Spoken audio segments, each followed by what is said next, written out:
La mort d'une personne possédant des biens matériels, immeubles, véhicules ou même une seule parcelle ouvre la brèche à de nombreux conflits liés soit à l'ignorance de la loi ou à l'égoïsme des héritiers de la première catégorie, à la mauvaise foi, à la cupidité et la pratique de la tradition par les héritiers de la deuxième catégorie.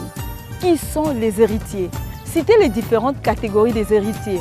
Quand est-ce qu'on peut parler de la succession et qui doit gérer cette succession?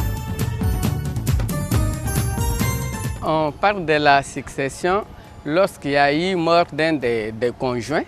Alors ceux qui sont restés, c'est-à-dire la veuve et les enfants, doivent choisir quelqu'un qu'on appelle liquidateur. Ben, je sais que la veuve, les enfants et la famille du défunt sont classés comme bénéficiaires en termes d'héritiers après la mort d'une personne.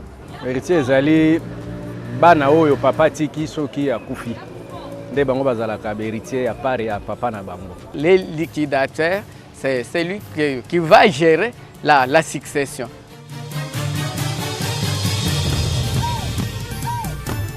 Que dit la loi en matière de succession ou d'héritage? Quelles sont les différentes catégories des héritiers? Et citez-le. Qui est un liquidateur? Quand les héritiers de la première catégorie sont des mineurs, à qui doit-on confier leurs charges?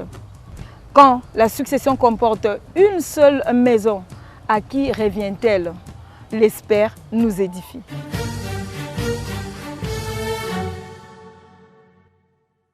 Lorsqu'on parle de la loi, en matière de succession, nous avons le Code de la famille. C'est la loi de 1987, telle qu'elle a été modifiée le 15 juillet 2016.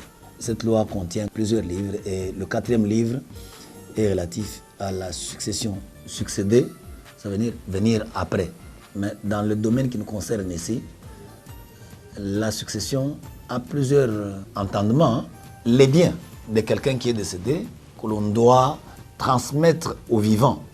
Donc l'héritage, non seulement cette opération, mais également l'ensemble des personnes s'appelle aussi à un certain moment héritier. Vous pouvez aller au tribunal, on dit la succession X contre tel.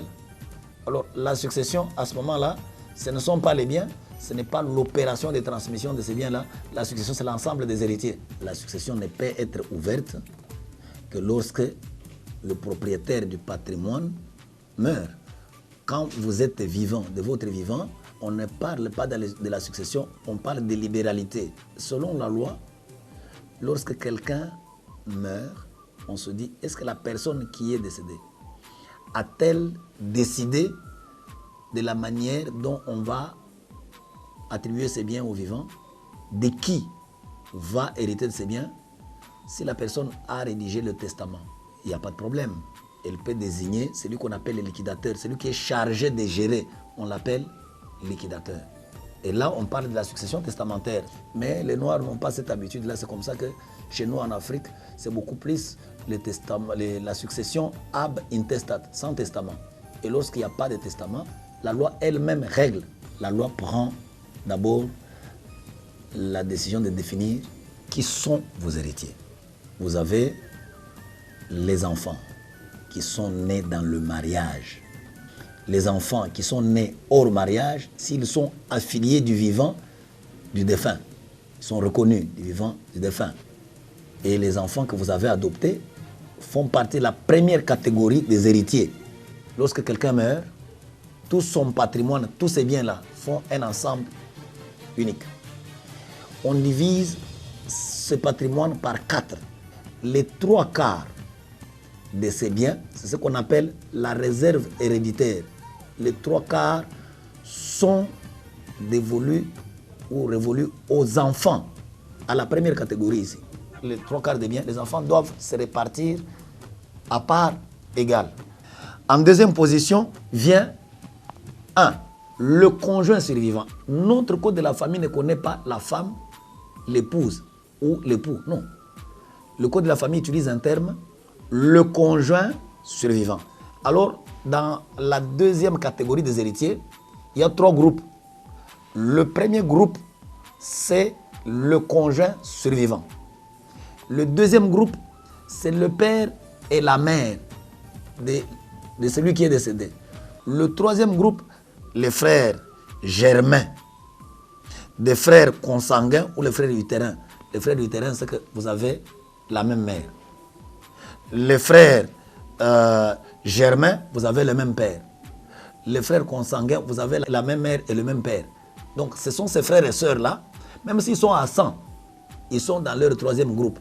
La part de la même valeur est attribuée au père et à la mère. Les deux reçoivent la part égale à la part réservée au conjoint survivant. Et le troisième lot ou la troisième part va aux frères et sœurs. Et c'est entre les groupes-là que les gens vont les pères et la mère vont se répartir. Les enfants, les frères et sœurs, même s'ils sont en 1000, ils vont se répartir leur part comme ça. Là. Dans la troisième catégorie des héritiers, viennent les oncles et tantes, paternels et maternels. Ils sont successibles, mais ils ne viennent pas hériter. Ils viennent lorsque les deux autres catégories ici n'existent pas. Et lorsqu'il n'y a personne, on appelle cette succession-là succession en déshérence. Donc il n'y a pas d'héritier.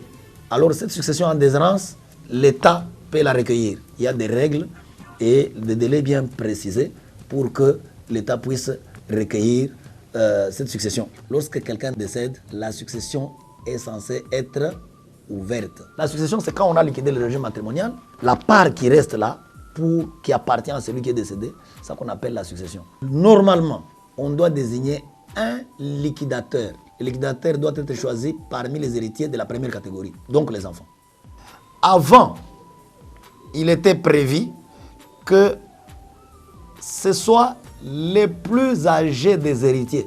La loi de 2016 précise qu'en cas de succession ab intestat, les héritiers de la première catégorie désignent parmi eux un liquidateur. Maintenant, ce n'est plus tous les héritiers. Cet article avait posé beaucoup de difficultés parce que c'était souvent les vieux, les oncles qui se disaient, bon, liquidateur. Et puis, non, la loi dit ici, ce n'est pas dans la deuxième catégorie, même pas les conjoints survivants.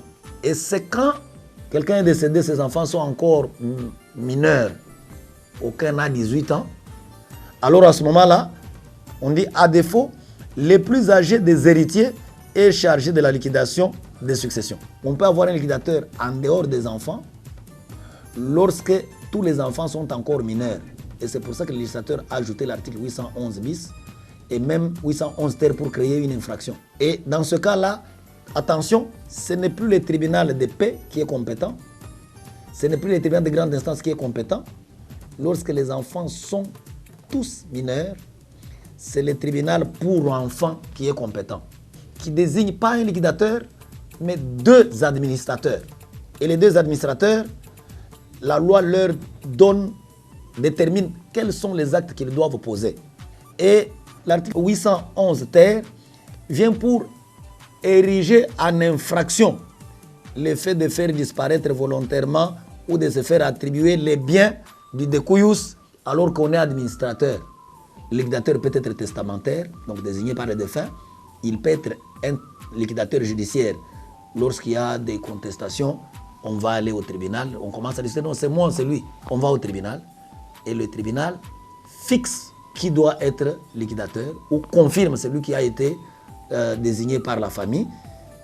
La loi dit si la succession n'a qu'une seule maison, cette maison est dévolue aux enfants. Mais attention, lorsque nous sommes mariés et nous avons une seule maison, et cette maison de la succession? Non.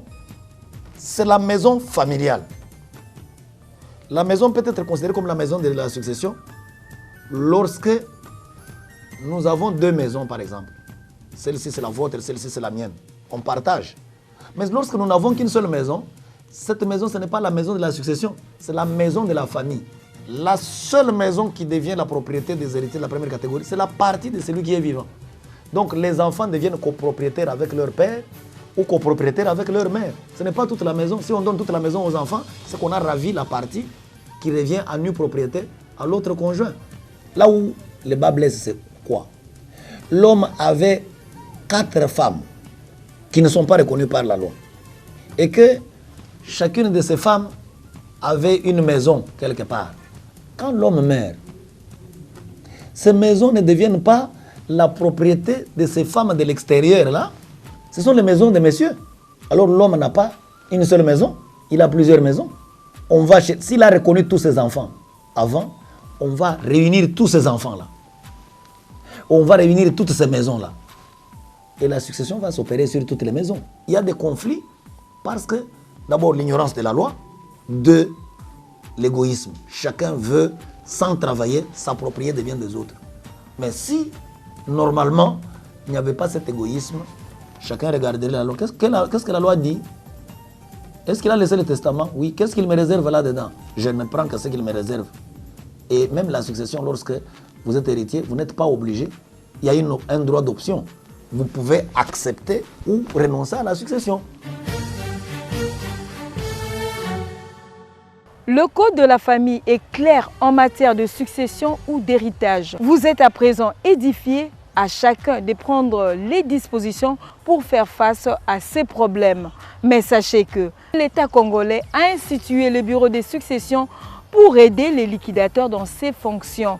Merci de nous avoir suivis et à la prochaine.